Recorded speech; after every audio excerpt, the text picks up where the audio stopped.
and use. Sadly, we couldn't get the Voga V to sign into Google Web Services. There were no errors or warnings that cropped up, we were simply informed, couldn't sign in. There was a problem communicating with Google servers. Try again later.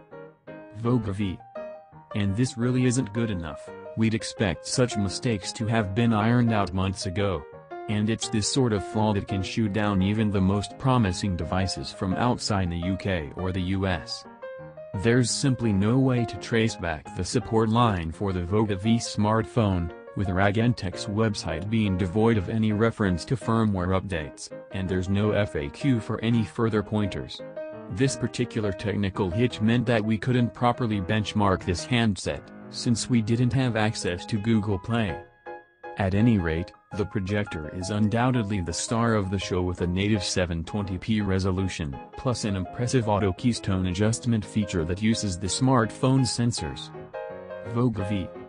You turn the projector on using a simple on-screen switch, and by default, the screen goes dark shortly afterwards to save power, but you can still interact with it and turn off the projector just as easily.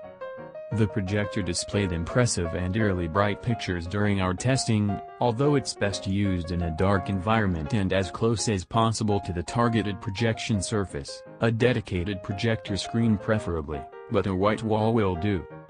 A sample of movie trailers from YouTube played flawlessly with no visible ghosting or stuttering. This is a device that will feel equally at home projecting content on your bedroom wall, or on a whiteboard in the boardroom of a PLC.